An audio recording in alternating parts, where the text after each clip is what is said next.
working on his nurse practitioner degree. And he's here to talk to us about culture of safety in EMS that we need to expound upon.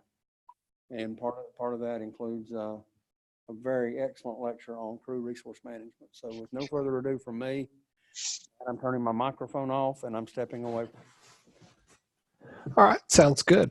I do apologize for the technical difficulties because I apparently don't know how to use technology anymore. So that's a whole nother ball game. Yeah, like Glenn told you a little bit about myself. I am an RN. I am a paramedic. I've been a paramedic for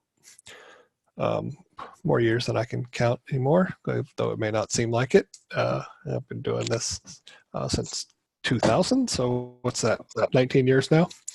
I know some of y'all have probably been doing it a lot longer than I have, but I have a varied background working everything from hospital to private to municipal services to working with flight and critical care services, and now in the hospital. So crew resource management is really a set of procedures used for environments where human error can have really devastating consequences. It started out as cockpit resource management, which is where we come into comparing it with aviation, because it spawned out of aviation through a number of terrible aviation disasters that fostered the need for, hey, we need to do more, right? Crew resource management focuses on interpersonal skills, leadership, and decision-making. The focus of in my comparison is in the cockpit, but functional in our situation, in the ambulance, in the helicopter, in the aircraft, wherever we may be, we can utilize crew resource management. And it is a buzzword. I do agree, but it is the word of of the day, or not the word of the day. By the way, what screen do y'all see? Do y'all see two slides up there or one slide? I'm sorry.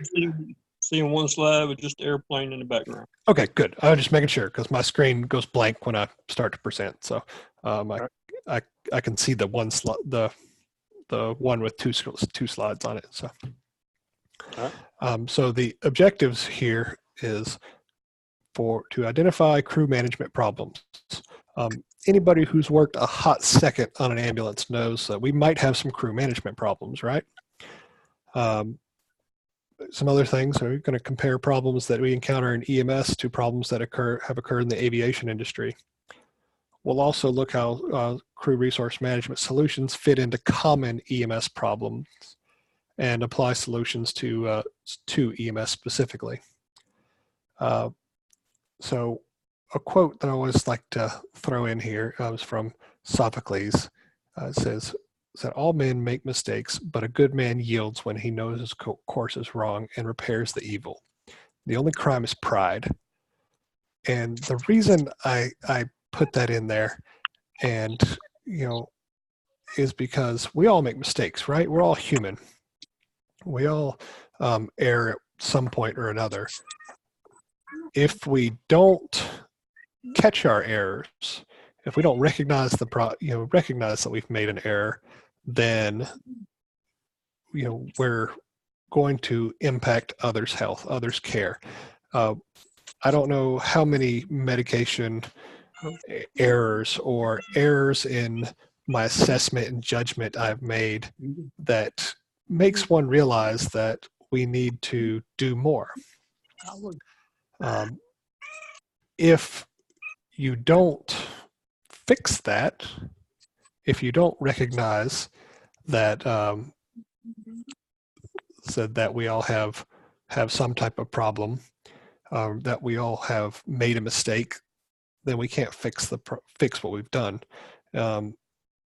We've all maybe given the wrong medication, or we've mistaken I know I'll go on a saw recently. I was thinking diabetic problem for a stroke, and realized about that time that aircraft is circling overhead that, maybe I ought to check a blood glucose, and the blood glucose is 30.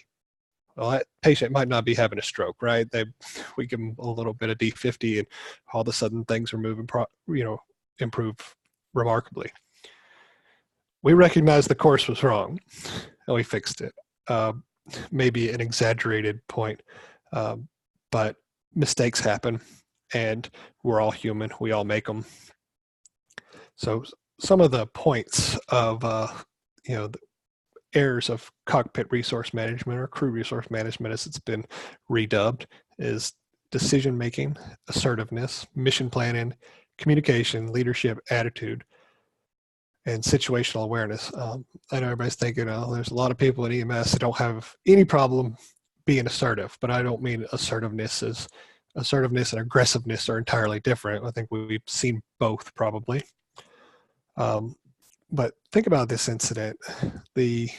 Years ago, the National Highway Transportation Safety Board moved away from calling motor vehicle collisions accidents, because nothing's really an accident. Collisions and other catastrophes are most often a result of human error, the merging of multiple unanticipated occurrences or issues that should have been foreseen by the individuals or agencies involved. Mm-hmm. So all you have to do is to see how disasters can be avoided is to watch any accident clip on YouTube. It doesn't matter what it is, just type it in. You can see trucks that are oversteering, making sudden turns, sharp turns, that their loaded trailers will topple, and operators driving too fast, or conditions for the conditions, or being too tired. It happens every single day. Think of switching advertisement for air disasters the other day, and I think of the C-5 cargo jet in Germany that was taken off, and the cargo was not strapped down right. So when it goes to make its ascent, the cargo slides to the rear, and the aircraft can't make its ascent because the inertia of all the cargo in the back flies to the back of the aircraft. So it throws the balance of the aircraft off, and it crashes in a amazing catastrophic way, and it's all caught on a dash cam. All this could have been avoided because of mistakes that were made.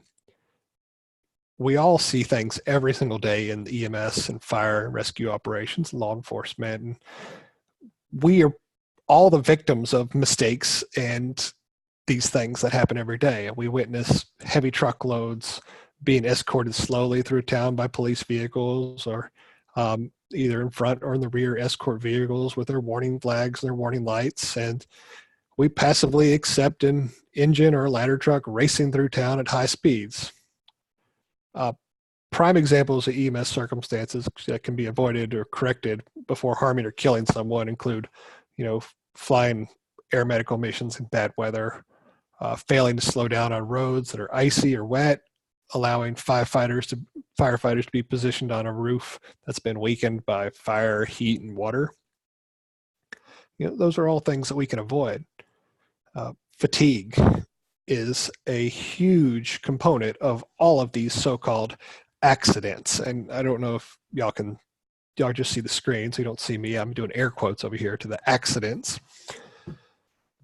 I remember one such incident that involved, when there's, working 10 hours straight within a regional EMS system. Then I go work another 12-hour shift at a second service on a Friday night, and I hope the ship would be slow and I'd catch some sleep and recharge my batteries, but instead we ran all night. It was my turn to drive at the end of the shift, and I drove through 2 consecutive red lights before my partner, who was also tired, noticed it and told me to pull over. I was driving like an intoxicated person whose judgment was impaired. I was disoriented, and I was too disoriented to even realize or acknowledge what I'd done. I know that we all have probably been in this situation, whether you want to admit it or not. I'll just throw it out there that I've been in the situation. It's scary. And these are things that can be absolutely be avoided by proper decision making and proper planning. I'm going to give you a little background on how this topic came about. So an analysis of airline accidents over about a 20-year period showed that 70% of these were a direct result of inadequacies related to air crew coordination, workload management, and decision making. An airline, airlines carry hundreds of thousands of people every day. So the fact that these aircraft are literally literally responsible for hundreds of thousands of people's lives all over the world. Do you think there's a safety risk here for those folks carrying so many people? If 70% of the air crashes were related to air crew coordination or workload management or decision making, that's a problem. We need to improve those numbers. I don't think that's actually going to work. Oh, I might be wrong.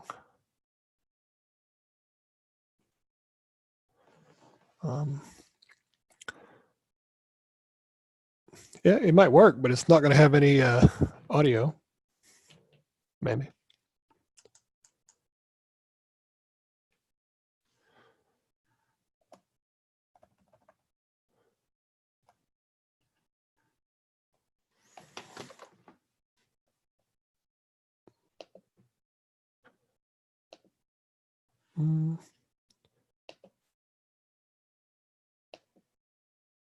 Yeah, no, that's not going to work.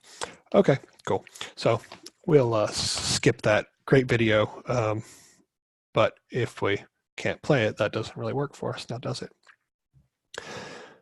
So give you a case study here. Air Florida flight occurred January 13th, 1982. The pilot failed to switch on an anti-icing system and used the reverse thrust in a snowstorm and failed to abort the takeoff of the aircraft.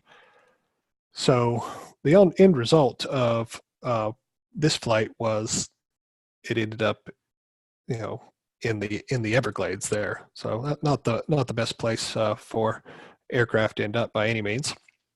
But it would be behoove us to take note from errors that occur in judgment that from these pilots. All it was a simple mistake, right? Hold on one second. I think my audio just connected now.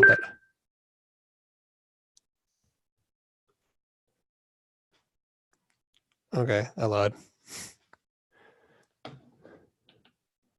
And my screen completely went blank here too. So hold on just a second.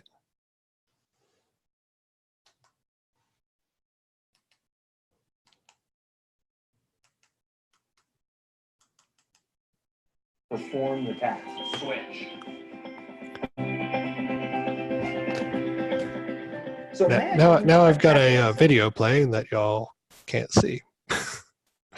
I am so sorry.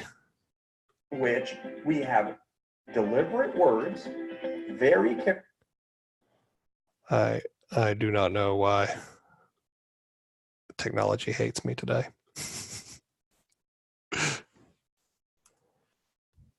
Because the video is playing on my screen, but it's not playing anywhere else. Sorry.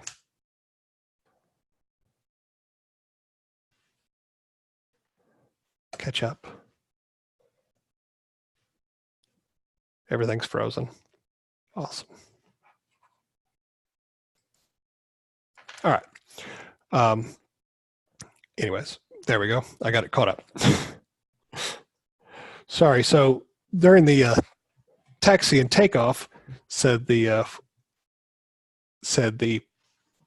cockpit voice recorder picked up the following conversation. The first officer said, "It's a losing battle trying to de-ice these things. It gives you a false sense of security."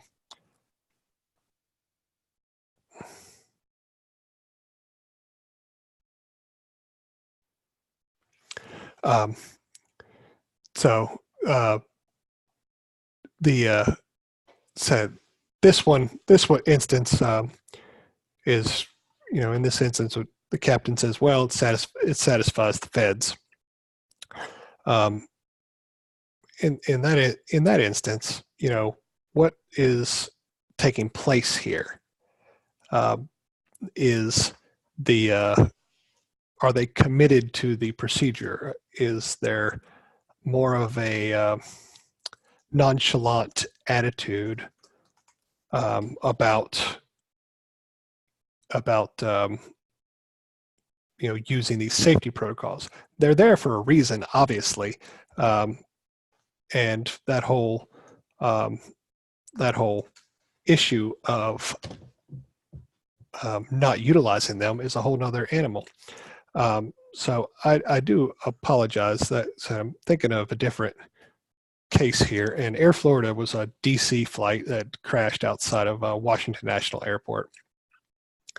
The first officer in this instance absolutely recognized the problem and brought it up. Kind of.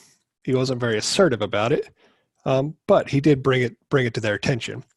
Have you ever known a senior EMS provider to discount the input of a junior officer? I don't know about you, but I most certainly have.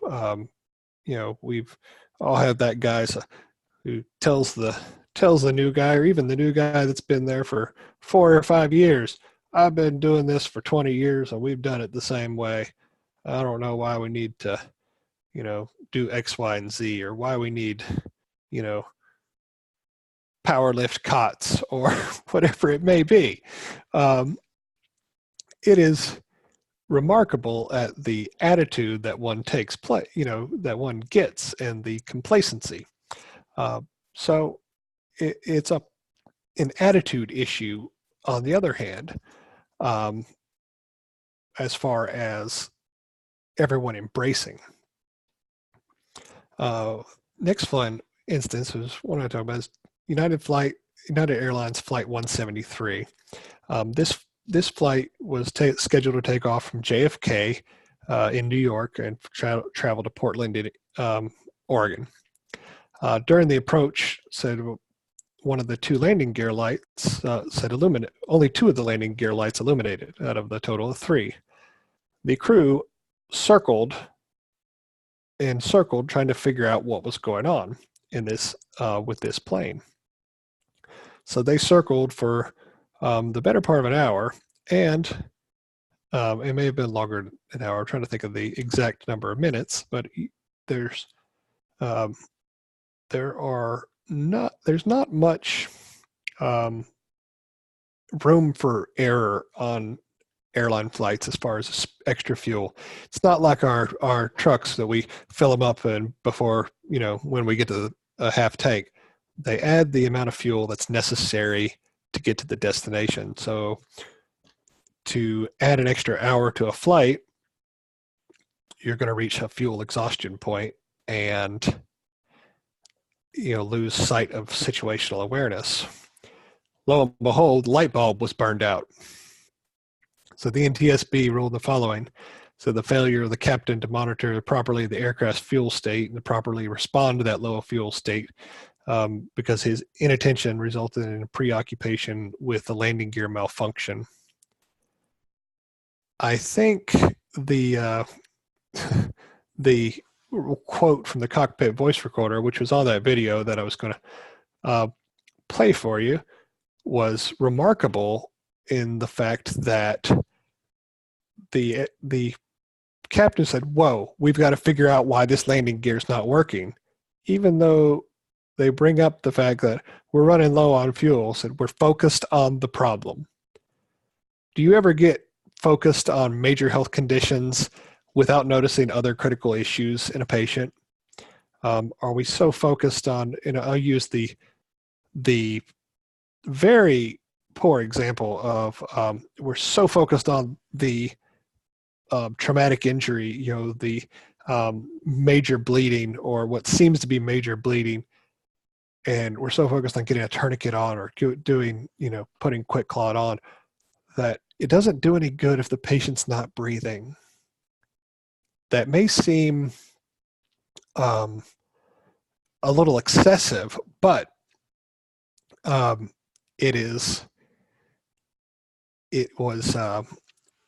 happens. It is one of the things that is occurs. We all get task focused, task oriented, or we get tunnel vision. You see this happen a lot with when you get into a stressful situation and your heart rate increases, your attention span goes from taking everything in to focus on that one single task, that one single item. If you haven't had it happen to you yet, you just haven't done it long enough. I think of things in a number of different ways where it can occur, not just in my professional career, but also my personal life. Eastern Airlines Flight 401. This is the one I was thinking of. The crashed in the Everglades. Said the 401 was a Lockheed said L-11011 TriStar jet that crashed in 1972. This was a brand new aircraft, and it was a total accident that the way this occurred. So the pilot, during the emergency situation, the autopilot was set and they were trying to solve a problem. The pilot accidentally bumped the stick and sent the jet into an imperceivable dive. And when I say imperceivable, it's not like when you've made a steep descent. They were circling, trying to identify what was going on with their problem systems. And then they eventually, by the time they recognized that they were almost on the ground, it was too late. The report for the cause of the error or cited pilot error for this, and it laid a quote in there that said the failure of the flight crew to monitor the flight instruments during the final 4 minutes of the flight and to detect an unexpected descent soon enough to prevent impact with the ground. They were preoccupied with the malfunction in the nose landing gear positioning system, so they didn't actually see what was going on. This is another instance of tunnel vision. The cockpit voice recorder in this instance said, the co-pilots asking us said, we did something to the altitude. Captain, what? We're still at 2,000 feet, right? Said Loft, hey, what's happening here? And at that point in time, they were less than 100 feet off the ground. That was the last thing that happened. We're still, what's happening here? And they crashed. What was happening? They were so focused on the error messages that nobody was flying the plane. You ever wonder who's attending to your patient? You're so focused on everything, or everybody's doing something else, that we're so focused on all these other things that somebody is not paying attention. I'll give you another. Well, let me back up before I say another instance. Let me try to phrase this the correct way. The number one cause of this is no one was flying the plane. So one of the things crew resource management did was established a number of checklists. And since CRM is the buzzword these days, checklists have become, everything's got a checklist. We got a checklist for checking the truck off in the morning. We got a checklist for RSI. We got a checklist for starting IOs. Well, it's not that checklists aren't important or we overuse them. It is the fact that they came from a very dark place of all these accidents. So the first thing on the checklist now is fly the plane. Example, U.S. Airways Flight 1549. That was, Captain Sullyberger. He's the Miracle on the Hudson. And let's see if I can find the audio and of the instance. They had mere seconds from the time that plane hit a flock of birds and lost both engines. They had seconds to determine what was going on and realized that they're not going to make it to LaGuardia. They're not going to make it to JFK. They're going to put it in the Hudson River. Do you know how many things have to be absolutely perfect to land a plane on water like that and everyone survive? It was truly a remarkable feat of skill that happened in there. And there's 155 people that survived because of it. It's really, really scary. But before that day, do you think anyone had practiced landing on a river in a flight simulator? I can guarantee you that nobody had practiced that. Now I would say that's a very routine procedure for them to practice in training. I've absolutely have to do it. But the reason that they were so effective at what they did was they pulled out their emergency procedures and followed their checklist. And a rhetorical question, you know what the number one thing at the top of the checklist is? Fly the plane. As simple as it is, somebody has to be responsible to fly the plane. Same thing for us. Somebody has to be responsible for driving the machine, for operating the ambulance, for caring for the patient. That, as dumb as that sounds, if we all get too focused on our tasks and we're too task oriented, we're going to run all over each other. We're not going to be efficient, and patient harm is going to come out of it. So that's where I come with fly the plane. Awareness. Situational awareness is a huge importance of crew resource management. We all have our own perspective of situational awareness, but it involves evaluating high-risk situations, recognizing changing conditions, recognizing your limitations, and recognizing equipment limitations. High-risk situations. I dare to say that every one of us deals with a high-risk situation every single day. Getting out here and operating an ambulance in an emergency running emergency traffic is a high-risk situation. It is absolutely dangerous out there. It is one of the most dangerous things that we do is drive emergency traffic. So right there means high-risk situation. Recognizing changing conditions, that doesn't just mean in your changing weather conditions, and operating that is changing road conditions, changing patient conditions, changing trending and vital signs, or recognizing that, hey, my patient doesn't look great. That chest pain may not be, it may be atypical, it may be an aortic aneurysm, and they all of a sudden look really pale for some reason and become less responsive. Well, they also can't feel a pulse anymore, or they look like they're in shock, but they have no trauma. They're not bleeding out anywhere unless it's inside and their aneurysm's ruptured. But situational awareness, knowing your limitations or recognizing your limitations, we all have them, and I will, say that a lot of people don't like to admit them. Type A personalities, nobody likes to admit their limitations. I'll be up front with that. I know those folks say, "Oh, I never miss an intubation," or "I never miss an IV." I'm 100 for 100. Well, I'm going to call BS on that. We all have our days. We all have skills that we're not strong at. maybe you're not very strong at reading a 12 lead EKG. Well, you know what?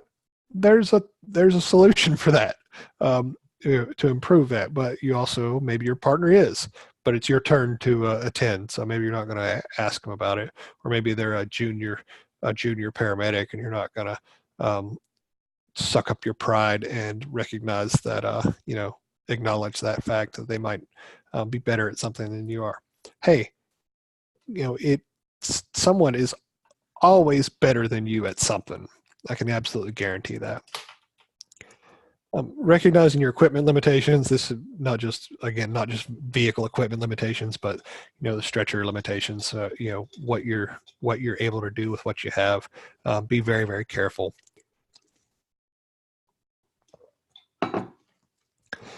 Clues to your level of awareness. This is taken from Flight Safety International. Failure to meet targets. That is, specifically talking about aircraft. That's failing for us to meet targets as far as times, as far as location, as waypoints. Use of undocumented procedures. How many of us have used a EMS undocumented procedure? That's certainly or undocumented, maybe the wrong word, but unorthodox, I'm sure. Departing from SOB, yeah, everybody's been there. Violating minimums. This comes from aircraft where we're flying too low, or flying for the situation. But it's okay, because this is the way we always do it. It's kind of like it's okay. We always drive 10 miles an hour over the speed limit. This is the way we always do it. No one flying the airplane. Everyone's focused. Your partner's talking on the cell phone, or texting, or freaking watching a YouTube video going down the road because they need to try to stay awake. That's a problem. No one looking out the window. This is a big one. When you're both responding to emergency traffic, everyone's a team. Someone has to be looking out the window. Someone has to be looking out for everything else that's going on, because the driver can't take care of everything. You need to be focused on everything that's involved. I get it. We're 3 charts behind, and we're going to respond to this call. I'm going to do my chart while we're going to this motor vehicle collision. Well, I don't want to be the next motor vehicle collision. I'll catch the charts up at the end of the shift. Focus on the safety issue. Communications breaks down. Yeah, because we're all great communicators. I'll just leave that as a blanket statement there. Unresolved discrepancies. I don't mean the narcs are unaccounted for, but I was supposed to give, I was going to give 2 milligrams of morphine, but my morphine comes in 4 milligram in 4 mLs, and I don't have any left. I mean, maybe, oops, something small like that, or the way we look at things as a whole. All these animals, all these instances can be applied to EMS from aviation. And if anybody has ever gotten that bad feeling, listen to your gut. We've all done this for a long period of time, and our bad feelings are a way of our body and our way of our mind to tell us hey, you need to pay attention. You need to be careful. Something else might be going on here. One of the ways to maintain situational awareness is to, comes with experience. We improve that as we grow, as we develop as providers. When you come out of the academy or come out of school as, pups wet behind the ears, you might be full of piss and vinegar, to be in the most rudimentary terms, and ready to take on the world. Nobody says that you're not a great, you can't be a great provider, but certain things do come with experience. I don't expect you to recognize the subtle signs of a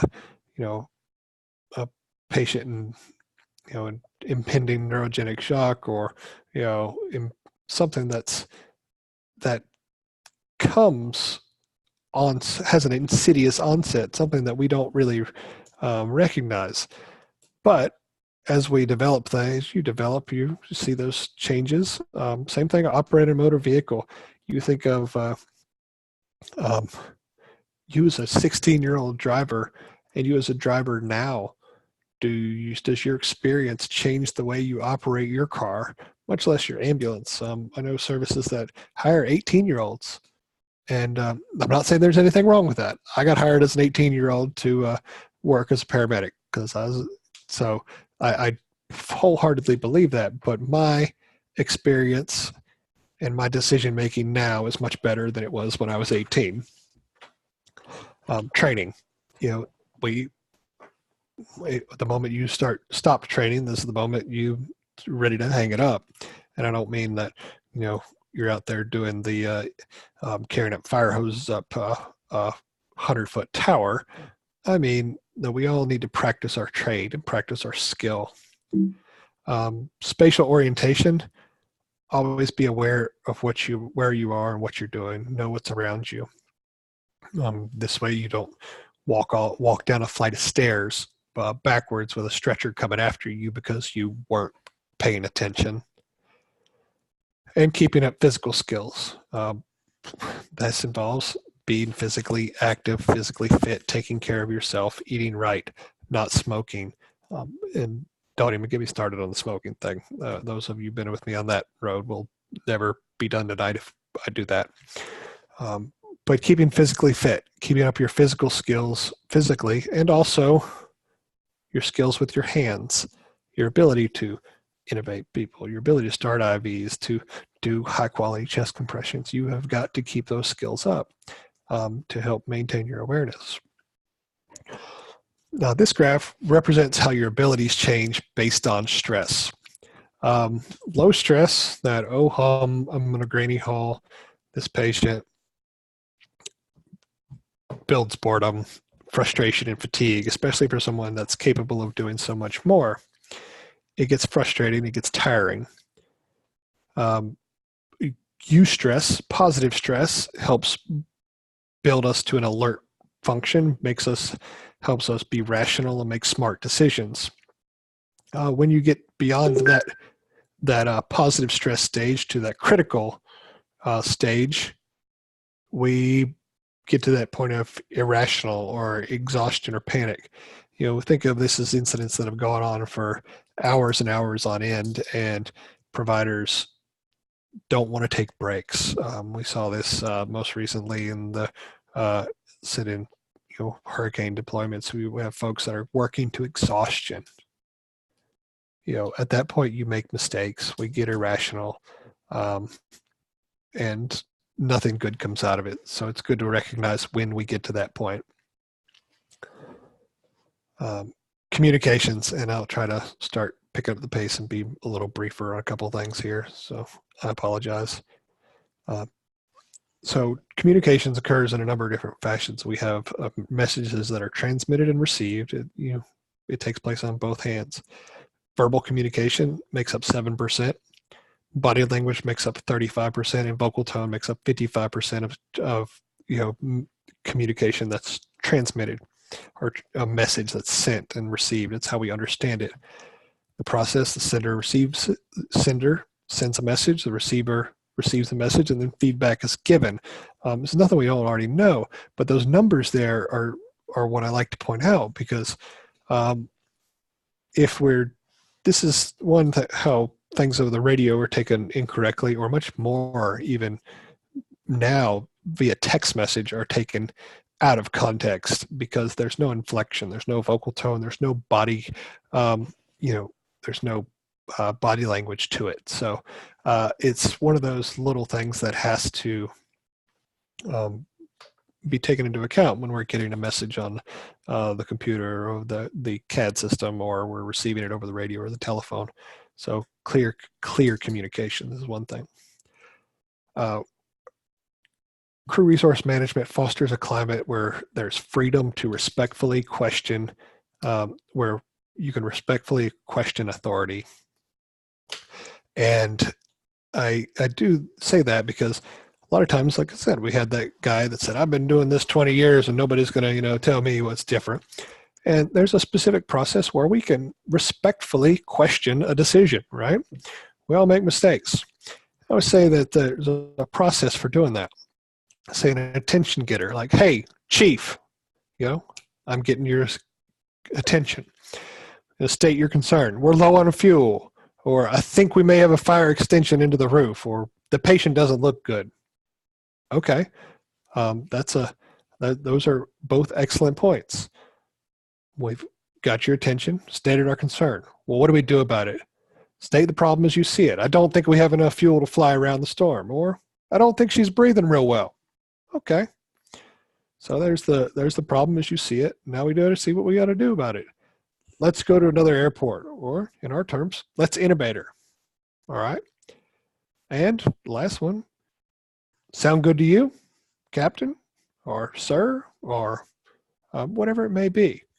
Think of this as a perfect example that David Page used in his instance. He's working a motor vehicle collision on a busy interstate, and these 18-wheelers were literally blowing them as they would come by. They were so close, and he used this method to, you got these, the fire department had incident command, the fire chief, the fire chief's the big kahuna. He's the man in charge. He goes, hey, chief, I think these, that's the attention getter. I'm concerned these trucks are too close and said him creating a safety hazard. There's his concern. That's his problem. I said, what do you think about closing one of those lanes down? Move them over to the other lane. There's a solution. Chief says, that's a good idea. There you go. There's the buy-in. Chief wasn't part of crew resource management. He's just using this process in order to obtain agreement and get this concern resolved. Wasn't the chief's idea, but made it seem like it's his idea. As he called it, was his crew resource CRM ninja at work. There is a funny aspect of that, but we've all done it in some way or form or fashion. Attitudes. I love attitudes, because how many of us have an attitude problem? Or we've all had an attitude, been involved with somebody who's an attitude problem, or, I said the attitude problem is the pilot. I'm the pilot, or this plane's mine, or, you're not as good as me, or you haven't been doing this as long. A paramedic is, I'm the paramedic. See, that's where you sit. You're the EMT. You're supposed to be seen and not heard. I think we all can agree that EMTs carry. Good EMT carries a good paramedic many times, but that's a poor attitude to have. And that's a number of different attitude types. You have the impulsiveness, the anti-authoritarian, the macho, the resignation, and the invulnerability. And I say these are the examples of the attitude versus, versus the actual reality. So the anti-authority is don't tell me what to do, where the impulsivity is do something quickly. Doesn't matter what, just do something. The macho is, I can pick up that 400-pound patient by myself. That's dangerous. I think we can all agree on that. I still know people that struggle with that today. One who struggled with that until he hurt his back and no longer works. Resignation is, what's the use? You're going to do what you want to do, or they're going to have us do whatever. Or the invulnerability, it won't happen to me. Well, guess what? It absolutely could happen to you. It has happened to me, that instance. Just because it hasn't happened yet doesn't mean it won't happen. Taking chances on things are foolish. Rushing into a scene is foolish. I will come back to this instance right here, the impulsivity and the lack of situational awareness. Outside of Atlanta, there was a fire company, it was also paramedics. They go into a chest pain call and they all bebop in there and nobody pays attention to some of the other instances. And that's there's some of the other nuances that are going on. And 4 of them end up getting taken hostage in a house because they're not paying attention. This was ambushed, so whether they could have gotten out of it or not, it's a whole other situation. Thankfully, nobody was hurt out of an instance, but they were held hostage for 8 hours inside a house because they all bebopped in there. Nobody's paying attention to the man in the moon. They actually started using a good amount of subterfuge and managed to get a signal out that they were in duress. But I digress a little bit. Decision making. We all have that person that's got all these different things going every which way. You've got 100 different decisions to make, and we have to make a decision. It's you ever feel like you got too much or too little information on an instance? Well, Cree resource management can help, and I use this decide model. It's another process that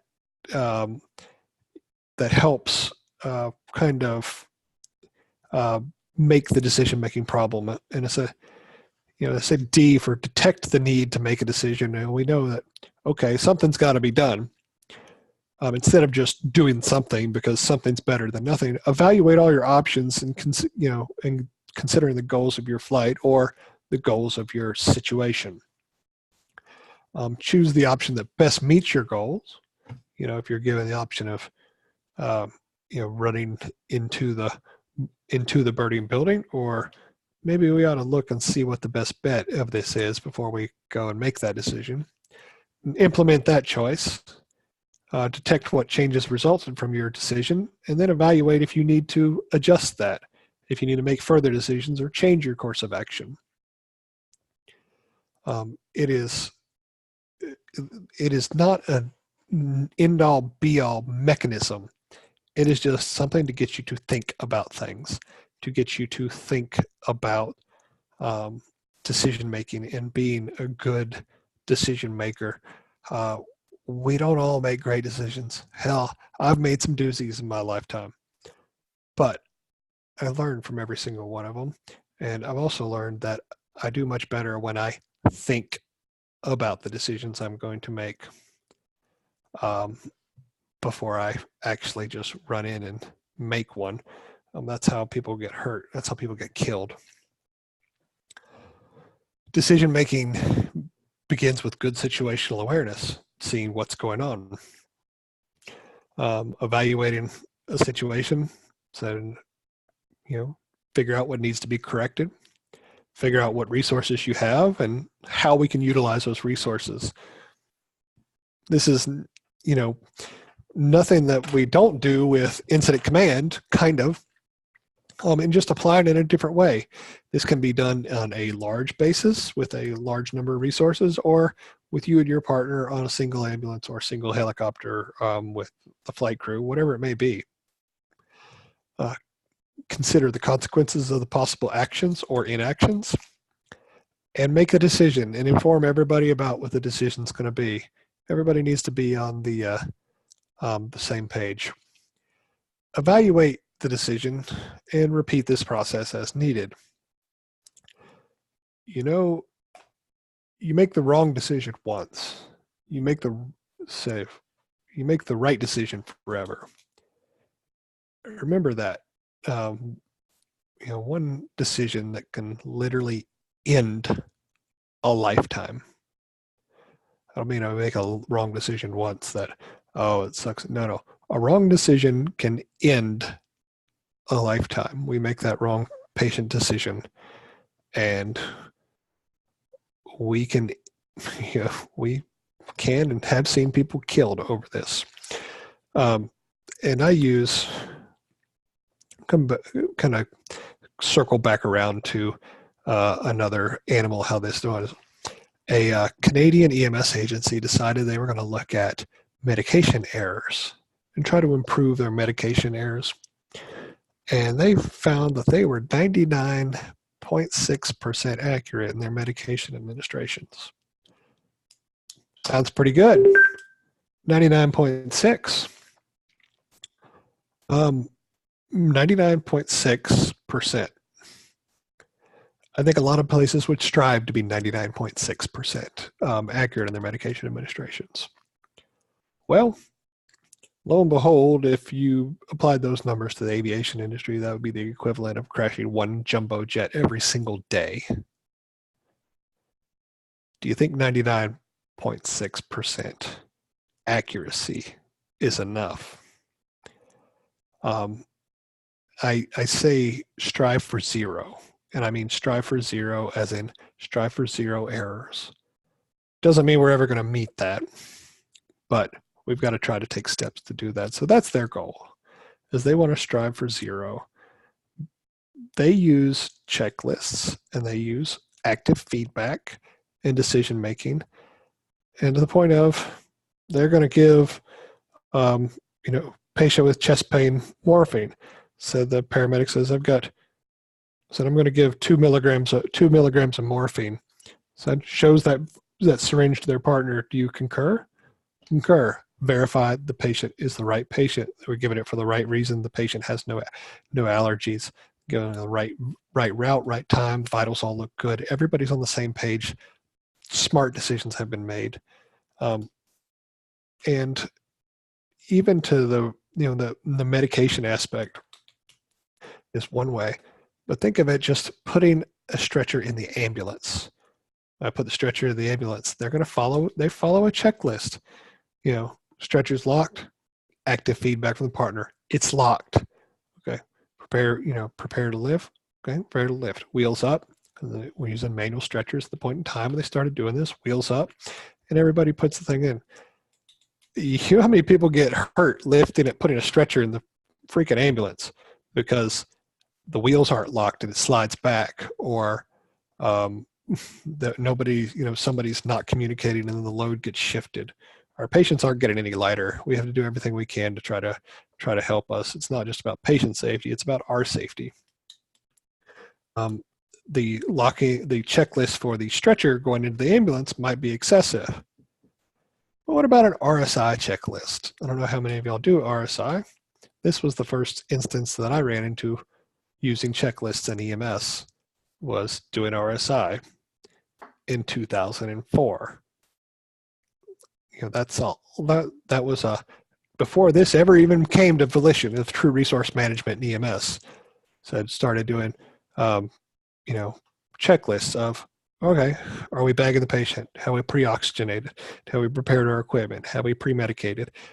We're going through our checklist and we're checking things off and making sure we hit those elements. So checklists aren't a bad thing. We can go overkill, but one of those little things to consider. So because we can make some decisions and absolutely kill a patient or kill one of our coworkers, and we don't want that. The factors affecting our decision-making capability: fatigue, stress, medication, health, alcohol, personality. These are just some of the negative factors. There are a whole host of factors that empower us to make good decisions, but these are the negative factors that absolutely impact our decision-making. I would say I'm at a good stopping point, but I'm going to keep going and try to power through this thing and finish this up a little early because I'm sure y'all are tired of listening to me talk. If anyone has any questions, please yell, shoot me a chat down here. So assertive behavior. Assertive behavior is different from what I talked about earlier of being aggressive behavior. It's kind of a middle ground between, aggressiveness and being, non-assertive. So it's, the best of the aggressiveness without being negative, and the best of non-assertive without kind of rolling over and putting your feet up. Conviction in one's position, as that said, can be expressed strongly without dominating the other. Assertive behavior can be an effective style for being used in crew resource management. As a crew member, you have the right to assure that your life won't be compromised by any action or inaction or miscommunication, misunderstanding in the cockpit or in the ambulance or on the ground or in the fire truck, whatever it may be.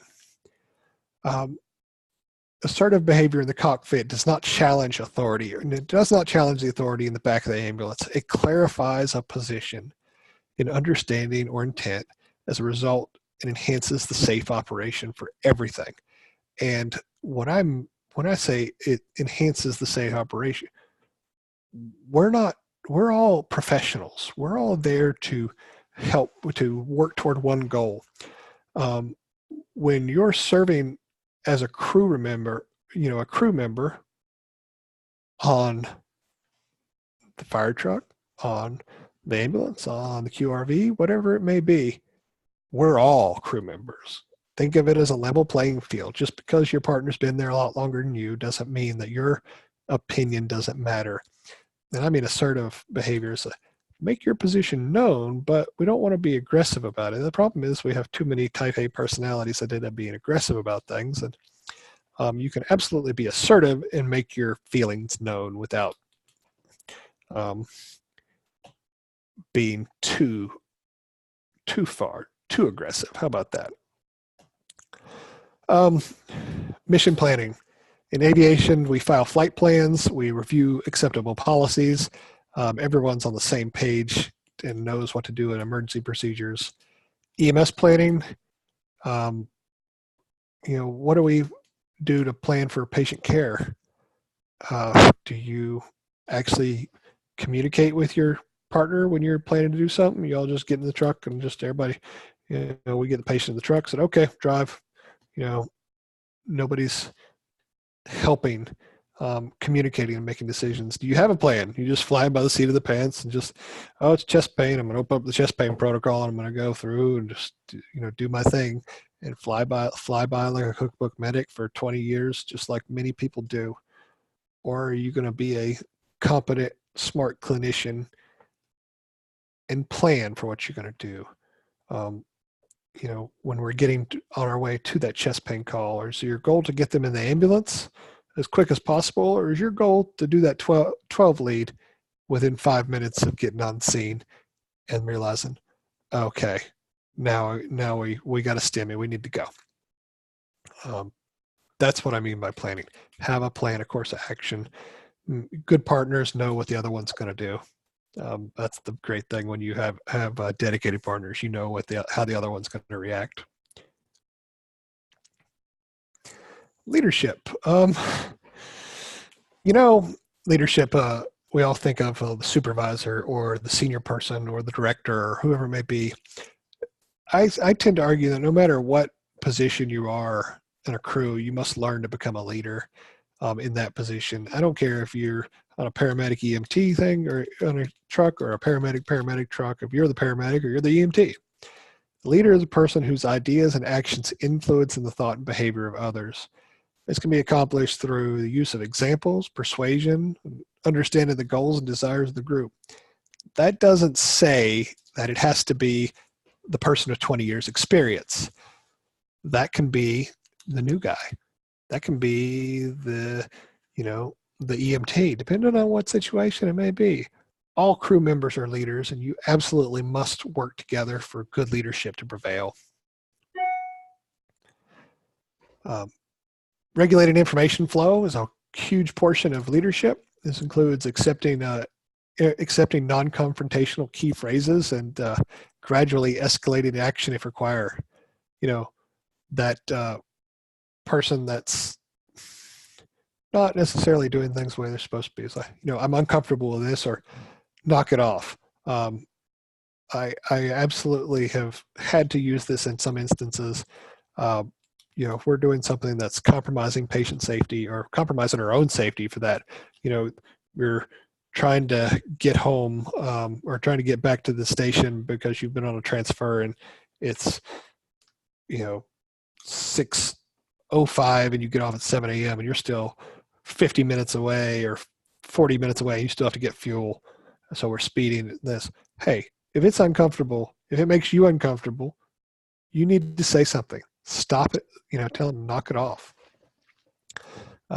Directing and coordinating crew activities, and motivating crew members and making decisions. Working together as a crew can be so we can become much more than just the sum of the parts. We are much more than just a paramedic and a paramedic, or paramedic and an EMT, or a engineer and a firefighter and a captain.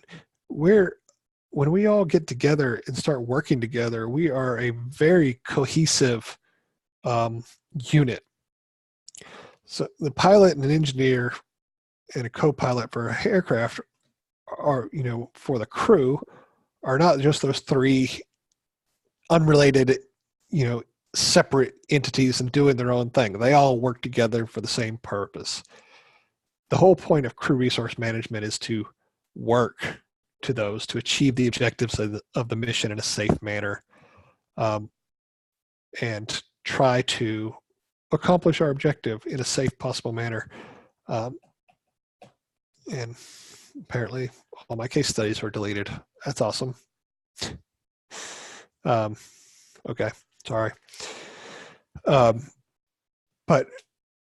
CRM can be defined as a management system which makes an optimal use of all available resources, equipment, procedures to promote the safety and enhance the efficiency of flight operations, or in our case, patient care. It's all about making good decisions, smart decisions, using the information that we have available to accomplish an objective.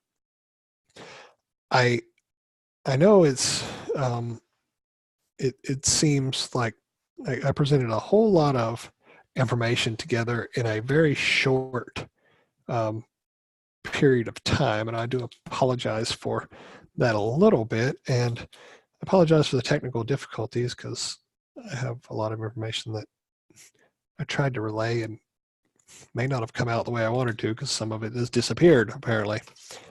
But one of the hallmarks of crew resource management is the use of checklists and the not necessarily the following of procedures. It's always important, but the use of the checklist to make sure our procedure flows the way it's supposed to go. And in a way, our protocols are a form of a checklist. It may not exactly be what what we're thinking of in a checklist format, but when you get that chest pain call and it says 12 lead EKG within first 5 minutes on scene,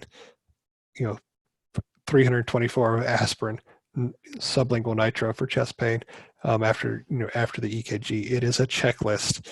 Transport to PCI center if indicated. That is very much a checklist. Whether we realized it or not in the instances that it occurred, how we implement it is a whole nother animal. But that's applying it to specifically in patient care. I think you can apply this to every instance, to respond in emergency traffic, to check, to just navigating in general, even non-emergencies, to using a stair chair, to making sure everyone's lifting and moving in an effective manner. It's easy for us to get hurt. We do high-risk things every single day, and we all need to be very, very careful of what we do, because otherwise it's going to come back to haunt us, unfortunately, when one of us gets hurt. I don't want to see anybody get hurt. So unfortunately, I've seen entirely too many of us get injured on the job. I'm sure many of you all have as well. So I appreciate your time on this. And again, I'm sorry that my technical issues. I don't know how to stop sharing the screen, by the way. I can handle that, Matt. I'm sorry the technical issues kind of ate up a lot of my time here, and I'm not getting everything through because I usually like to do this class in person and have some group exercises, but it's really hard remotely. So I do apologize for that. Do you have any questions, comments, or concerns? No questions in the room. Everybody is still awake, though. Oh, well, hey, that's a plus. I'm doing something. Thank you, sir. Appreciate it. All right. Well, thank you guys. You're getting applause. I'm getting applause. Oh, that's good. That's good to hear. I hate that I couldn't be there with y'all. I have some other obligations to meet this week for Georgetown that I could not break free. I have not asked you, are you free on Am I free what? exam weekend? December the 5th? Yeah, maybe. No, I'll be in DC that weekend. Okay. Yep. That's the 7th or December 7th. That would use, I think. If it's Saturday, yeah. Then Yeah. That I'll be in DC from the 4th through the 11th.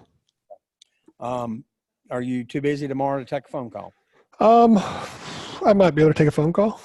Okay. I'll text you and see if you're available, and if you are, we'll call and chat about some other stuff.